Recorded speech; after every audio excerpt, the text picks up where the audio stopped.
24-এর যে ছাত্র গণ অভ্যুত্থান, এই ছাত্র গণ অভ্যুত্থানের যে ফসল, এটাকে যেন আমরা এই দেশের মানুষের কাজে লাগাতে পারি, এই রাষ্ট্রের কাজে লাগাতে পারি, এই রাষ্ট্রটাকে সত্যিকার অর্থেই একটা গণতান্ত্রিক রাষ্ট্র কাঠামো দেওয়ার ব্যাপারে তাকে আমরা কাজে লাগাতে পারি। বইটির চমৎকার বই হয়েছে, একটা ডকুমেন্ট হয়েছে নিঃসন্দেহে, কিন্তু তার অনেকগুলো জায়গাতে আমার মনে হয় যে আরো কিছু সংযোজন করা যেত। এই বিষয়ে আমি অনুরোধ করব, কারণ সবাই তো সব কাজে এগিয়ে আসে না। বাবুল তালুকদার এগিয়ে এসছে, আমি আবার তাকেও অনুরোধ করব যে 15-16 বছরের যে ফ্যাসিবাদ বিরোধী যে আন্দোলন, শুধু বিএনপি নয়, এই দেশের সকল রাজনৈতিক দল, সকল সংগঠন, গণতান্ত্রিকামী মানুষ, স্বাধীনতাকামী মানুষের যে সংগ্রাম, যে লড়াই, যে যুদ্ধ, তাকে ডকুমেন্ট আকারে তুলে আনার জন্য আরো একটা উদ্যোগ গ্রহণ করা, এটা আমি আশা করব। এই বইয়ে আমার কাছে মনে হয়েছে যে কয়েকটা জায়গায় সংযোজন হলে আরো ভালো হতো। যেমন ভোলার শাওন, যে পুলিশের গুলিতে এই আন্দোলন করতে গিয়ে শহীদ হয়েছিল। নারায়ণগঞ্জের সম্ভবত তারও নাম শাওন। মুন্সিগঞ্জের নামটা কি? হ্যাঁ, ভোলাতে নুর আলম, মুন্সিগঞ্জে শাওন ছিল এরকম। এবং 7ই ডিসেম্বর পার্টি অফিসের সামনে, আমাদের নবভারতের সামনে, মকবুল নামে যে শ্রমিক স্বেচ্ছাসেবক দলের শহীদ হয়েছিল, এই নামগুলো, এই ছবিগুলো এখানে কিন্তু অনুপস্থিত। এটা আশা থাকলে আর এটা সমৃদ্ধ হতো। এটা একটা দুটো নয়, বিগত 16 বছরে বিএনপি একটি লিবারেল ডেমোক্রেটিক পার্টি। আমি জানি না যে পৃথিবীর কোন লিবারেল ডেমোক্রেটিক পার্টি এইরকম অত্যাচার, নির্যাতন, নিপীড়ন, হত্যাযজ্ঞের মধ্যে দিয়ে গেছে কিনা। 60 লক্ষ মানুষের বিরুদ্ধে মিথ্যা মামলা দিয়েছে। আমাদের এখানে আমার মনে একজনও নেই যাদেরকে আমাদের নিয়মিত আদালতের বারান্দায় দেখা যেত না, অথবা উকিলের ঘরে যেতে দেওয়া যেত না। এই 16 বছরে আমাদের 20,000 মতো নেতা কর্মী শহীদ হয়ে গেছে। কেউ এক্সট্রা জুডিশিয়াল কিলিংয়ে, কেউ আওয়ামী লীগের গুলিতে, কেউ থানার মধ্যে গুলিতে, এবং কেউ ডিসঅ্যাপিয়ার করে গেছে। এই যে আমাদের ভাবি বসে আছেন এখানে সামনে, আমাদের ইলিয়াস আলীর সহধর্মিণী, আমরা তো ভুলতে পারি না তাদের কথা। আমরা ভুলবো না চৌধুরী আলমের কথা, পারভেজের কথা, রুনির কথা। এগুলো আসতে হবে, এগুলো ইতিহাসে আনতে হবে, ডকুমেন্টে আনতে হবে। এবং এই বিষয়গুলো আমি মনে করি যে শুধু মানে বিএনপি নয়, এটা এই 16-17 বছরে এই ফ্যাসিস্ট হাসিনার বিরুদ্ধে লড়াই করতে গিয়ে যারা প্রাণ দিয়েছে, শহীদ হয়েছে, পঙ্গু হয়েছে, আমার এখনো মায়ের ডাকের সেই দিনগুলোর কথা মনে পড়ে প্রতিটি। সঞ্জিদা তুলি যখন তাদেরকে নিয়ে আসতো ম্যাডামের সামনে, এগুলো আমরা ভুলতে পারি না।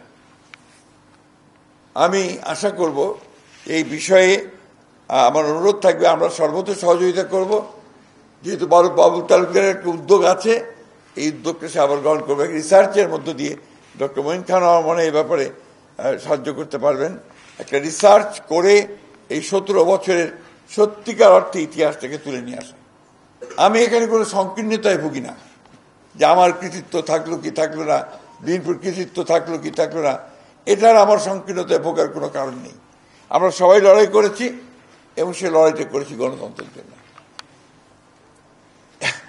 আমার মাঝে মাঝে মনে হয়, আজকে যখন সংস্কারের কথা বলা হয় জোরে সোরে, সংস্কারের কথা আমরা কত সালে শুরু করেছিলাম, যেটা কাজটা সাইফুল ভাই আছেন এখানে, তিনি মনে করতে, আমরা কি মনে করতে পারছি না, সম্ভবত 22-23 আমরা শুরু করেছিলাম।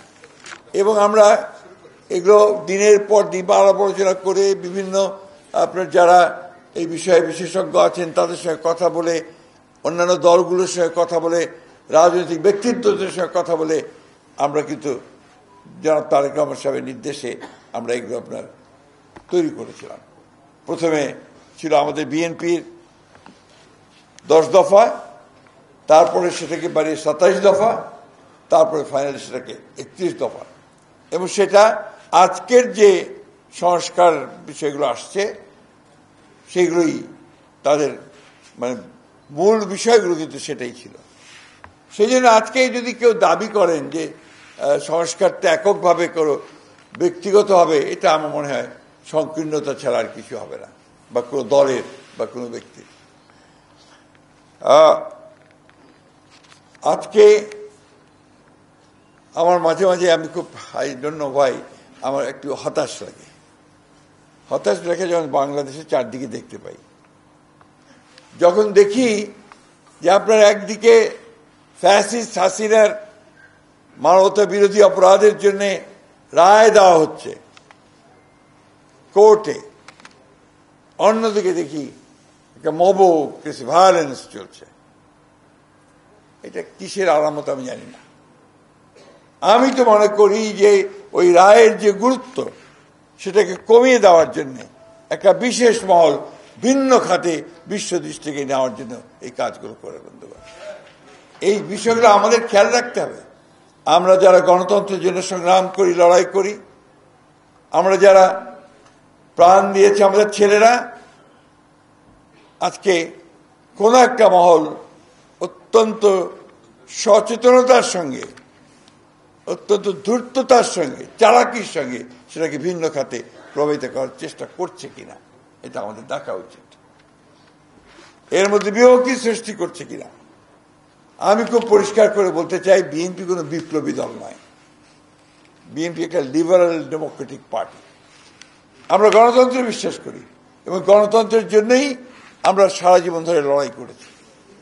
এবং এই দেশের মানুষ, বাংলাদেশের মানুষও তার গণতান্ত্রিক অধিকার জন্যই শত শত বছর ধরে লড়াই করেছে। যেটা কিছুক্ষণ আগে ডক্টর মঈন খান বললেন, সেইটাই বাস্তবতা। এখানে নিঃসন্দেহে যারা বিভিন্ন মতবাদে বিশ্বাস করতে পারেন, কিন্তু আমরা বিএনপি, আমরা খুব পরিষ্কার ভাষায় আমরা বলতে চাই, উই আর লিবারাল ডেমোক্রেটস। এতে যদি আমাদেরকে কেউ ভুল বোঝার কোনো সুযোগ আমি দিতে চাই না। আমি বিপ্লবী নই, আমি I M A liberal Democrat. এই কথাটা খুব পরিষ্কার করে বলতে চাই। এবং আমরা সকলকে নিয়ে, এই ভূখণ্ডে যারা বাস করে তাদের সকলকে নিয়ে, সকল ধর্ম, সকল বর্ণ, সকল মত, সবখানে একসাথে আমরা একটা রেইনবো স্টেট নির্মাণ করতে চাই। এটা আমাদের ঘোষিত নীতি। We are committed two reforms. আমরা কিন্তু রিফর্মে অর্থাৎ সংস্কারের জন্য আমরা কমিটেড। সুতরাং এইখানে আমাদেরকে ভিন্নভাবে যদি কেউ চিত্রিত করতে চায়, আমরা কিছুতেই সেটাকে মেনে নেব না।